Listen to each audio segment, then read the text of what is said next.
Dean, hello there. Hi there, how you doing? Bolton here. Listen, many congratulations on your appointment. What does it mean to you to be here as head coach at this club in particular? Yeah, it means quite a lot, obviously, due to my allegiances as a child, and my father working here for 25 years as a steward, and but people sometimes forget as well, I've been involved in professional football for 30 years, and none of them 30 years have been involved with Aston Villa. So my allegiance has been as a kid, and I've always kept hold of that allegiance. I suppose for me, this wasn't an emotional decision. It was totally a rational decision. The emotions come from the rest of the family and friends. How do you look on it as a challenge? Sorry, how do I look at it? How much of a challenge is it? Oh, yeah. It's a challenge because we're sat 15th in the Championship, and I know this football club, I know the supporters, and the demands of the football club are that we should be higher, and that's the challenge to make sure that we improve and get to where we want to. Much has been made of the appointment as on the coaching staff as an assistant of John Terry. How important is he to you, and how do you see your relationship with him? No, he's very important. When I was at Brentford, I worked with Richard O'Kelly and Thomas Frank, who've been a manager out at Brøndby in Denmark. So it's only natural that we have another one on the coaching board, on the coaching team to work with. And, John's got a wealth of experience. We all know that he's played at the top level of the game. But he's always been very interested in coaching as well. And, it was nice to get out on the grass today with John and Richard and, work with the players. The fact that John was here last season as a player, was that also a factor? Yeah, it's a big factor. He knows the football club, he knows the dressing room, he knows the players, and he knows the expectations at the club as well. So, for me, it's a really good fit for everybody. You say you've been out on the training pitches today. A quarter of the season has gone. You're 15th in the table, as you said. How do you assess the squad, and what can Aston Villa achieve this season? It's a very good squad. I've only, coached 13 players this morning because we've obviously got quite a lot on international duty.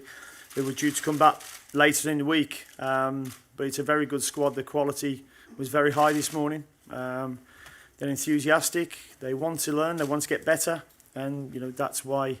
We've come in. I'm sad for Steve, obviously, because for me to be sat here, somebody has to lose their job, and he was, one game away from being in the Premier League this season, and that goes for his coaching staff as well, who I know all very well, and they're all very good people. Christian, if I can just ask you a couple of questions as well. Can you outline the qualities that you see in Dean in terms of why you appointed him? Well, Ian, they're outstanding qualities for the head coach of Aston Villa. He's hugely experienced in English football, hugely experienced in the Championship. He has dedicated his career to a very recognisable playing style, a very attractive playing style, and he's committed to that playing style through thick and thin, and he's done that actually in a number of clubs and often under extreme budgetary constraints. But most importantly, he has a very recognisable football coaching philosophy. His motivation, his energy and his hunger to manage at the highest level is another outstanding feature of Dean. And yes, he really understands what Aston Villa is all about. That's a very good set of qualities to create an outstanding head coach for Aston Villa, I think. And from a club point of view, can you just take us through the thinking behind appointing John Terry as part of the coaching team? Well, as Dean said, it's obvious that having been at Aston Villa last year in a playing capacity, John has really, I think, really understood again what Aston Villa is all about, and has familiarised himself with all aspects of the club beyond simply the normal duties that a professional footballer would focus on. And I think in that sense he's going to help Dean very much in the early days, hit the ground running. And secondly, I think it's tremendous that a former great footballer has taken a decision now to dedicate himself to trying to become a leading coach. And this is the first step on that long journey. And so to have somebody with his background as a player make those first steps in our great club, learning from a hugely experienced coach like Dean, felt to us like an excellent fit. And are you able to confirm that come January there is scope to add to the squad? Should it be required? Absolutely. We really now, a critical third appointment that we announced last week was the appointment of a new sporting director, Jesus Garcia Pitar. Jesus has enormous experience in two major Spanish clubs, Valencia and Atletico Madrid, in a sporting director capacity. And so I expect Dean, Jesus, and myself in the next 4 to 8 weeks to listen to Dean's initial assessment of the squad as he sees it, to talk with Suso, Jesus, and build a plan for the rest of the season and the future. And if that includes players joining and leaving in January, then that will be absolutely fine. Okay. Ian, Dan. Your first game is looking like it could be a sellout. It's also going to be marking the passing of Doug Ellis. What are your thoughts about that first game? Obviously we all felt the loss of Doug. My dad used to show him to his seat, so there's a connection there. I'm looking forward to it. It'll be a great atmosphere at the stadium. I'm also aware of Aston Villa's great record here as well throughout the Championship. I think it's only recently that they've actually got beat at Sheffield Wednesday a few weeks ago. So we want to make this a fortress. We want to make it hard for teams to come here and play, but we want our players to go out there and express themselves, and the fans to enjoy it. Is it a good thing that you've got 3 games in 6 days at the start for you to get to know your team quickly? I'll tell you after the week. I mean, it's a tough one because, as I said earlier, I've had 13 players on the training ground this morning, and there'll be some intermittently flying back from their international games, and then, as you say, it's Saturday, Tuesday, Friday. So there won't be an awful lot of coaching you can get into them, but certainly a lot of recovery. But what I've seen so far this morning is that they're a hungry group that wants to get better, they want to learn, want to improve, and for me, that's a delight to see as a coach. Aston Villa has a lot of credentials that suggest it should be a top flight, but is promotion realistic after a run of 1 win in 10? Have you got to stop the slide first? Whether that's a slide or not, I'm not sure. Yet the statistics, as you say, them are not good for the club at the moment. Hence me sat here. There's a realistic aim, I believe, to go get promoted this season. That has to be the aim. I've been in this league now for the last 3 or 4 seasons, and it's a tough league. Every game you go into, but for me, this is the most even league I've seen it since I've been in it. Wolves last season were outstanding. I think the season before you had Newcastle and Brighton who were very good. So at the moment, I don't see anybody who looks like they're going to go and run away with it. And we're certainly, there's not an insurmountable gap between us and the top 2 or top 6. Sorry, Christian, can I just pick up on, you said that money will be available for players. Clearly, during the summer, there was a big talk about financial fair play and the issues that you might have there. Are you confident that's going to be resolved? How are you going to sort that out? Well, I am. I'm not just confident. I'm highly respectful of the regime, the profitability and sustainability rules that govern the league we play in, and the broader fair play regime that many years ago I sat on the working group that brought those rules in. So we're highly respectful of them, and of course are navigating within those rules.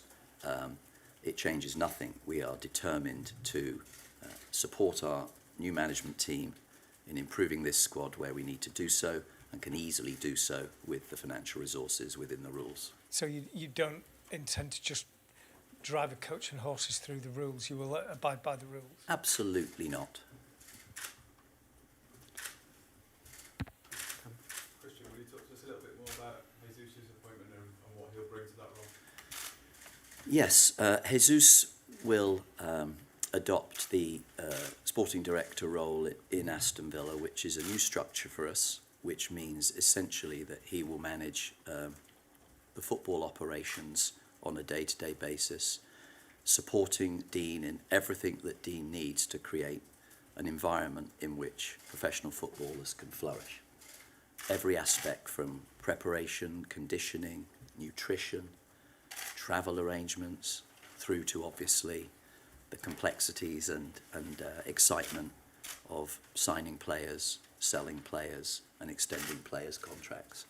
That is the professional, those are the professional duties and responsibilities of sporting directors. Jesus has done that for 7 years at Atletico Madrid and for 5 years cumulatively at Valencia.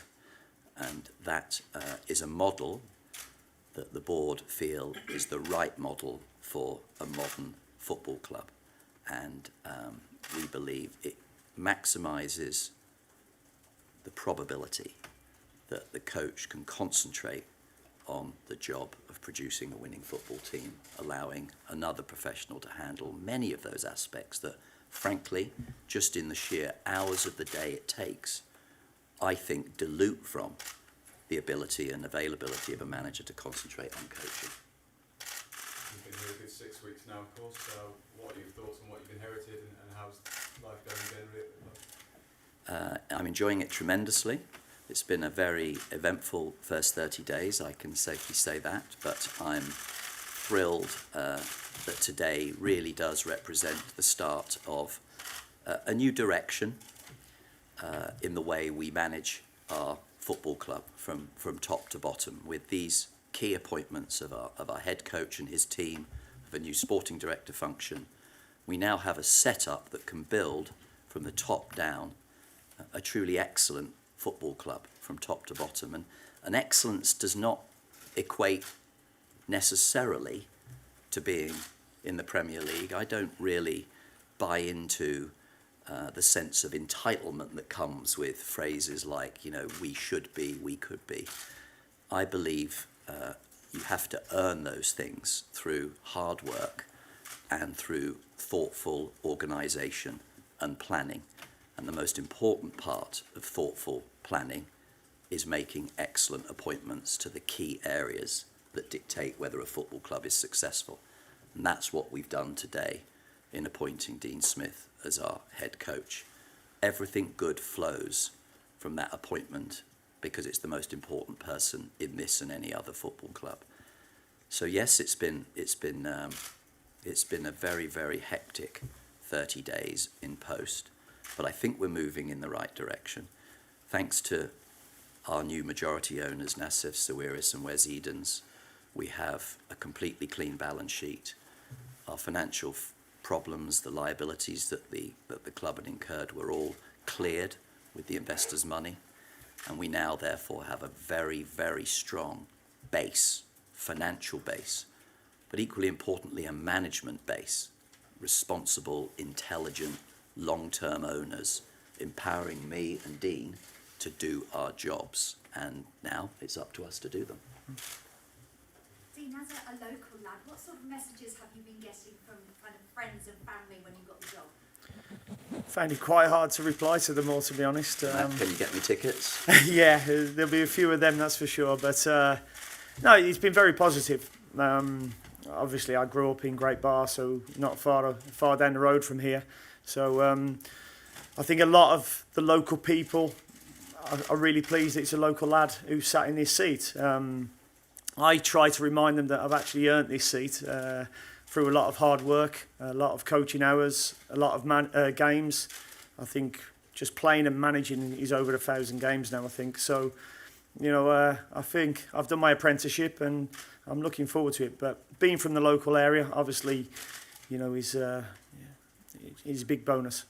You've clearly earned the right to be here, but just in terms of the level of expectation that you might put upon yourself, because you know what it means to manage this club.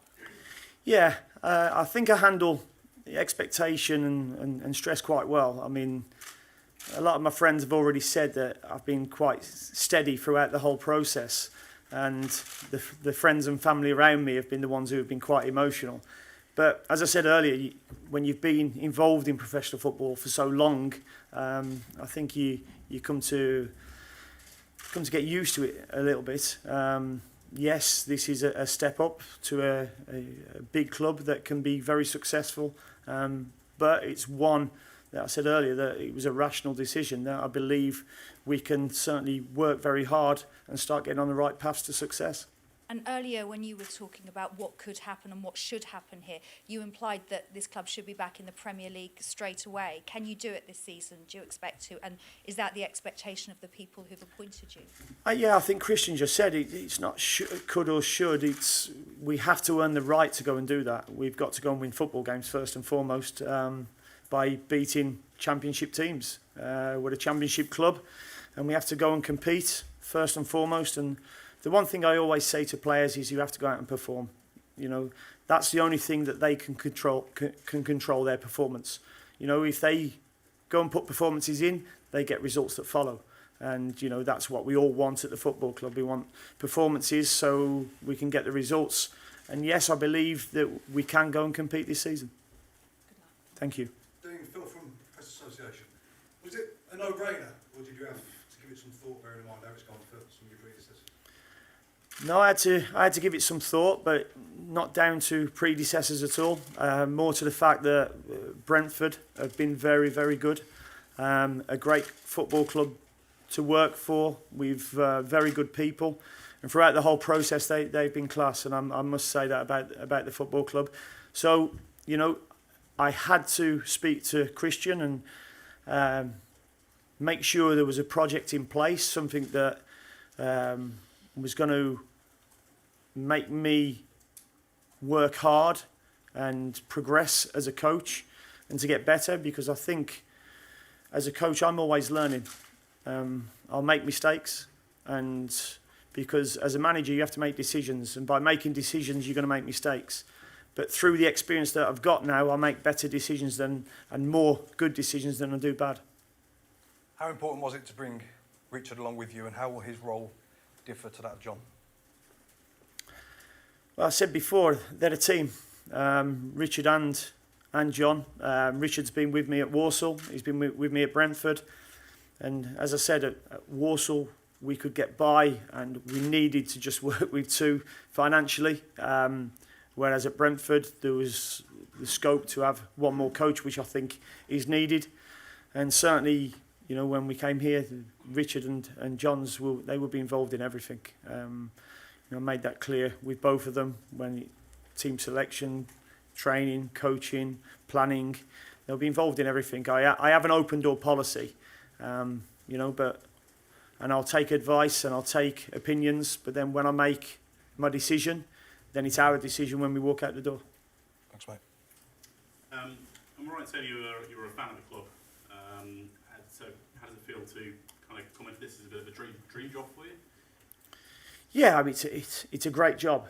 I suppose when I was a kid, I wanted to play for Aston Villa, but I was never good enough, and ended up in the lower leagues. So the next best thing, you become a coach. What better than to be the head coach of the football club that you supported? So yeah, it's, as I say, it's I'm not going to go dream come true and all start, but it's certainly something that I'm very pleased to be doing. And in terms of the rest of your family, what's it been like at home since you've said yes? Well, the timing was probably a bit tough because my wife had an operation on Monday, so I put her through a little bit of stress for 24 hours, 48 hours, but she's recovering now. And yeah, I mean, I wanted to discuss it with my wife and my children first to make sure it was right for them. We're in the area. I know the size of the club and the size of the support. And it had to be right for all of us to make sure, it was the right decision, and it was.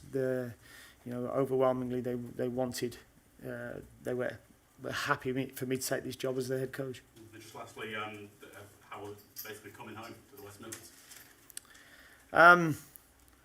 It certainly gives me a little bit more of a line. I don't have to get up and travel down that M40 at 5 o'clock in the morning sometimes. But as I say, it's great to be back, and my dog will certainly get slimmer now.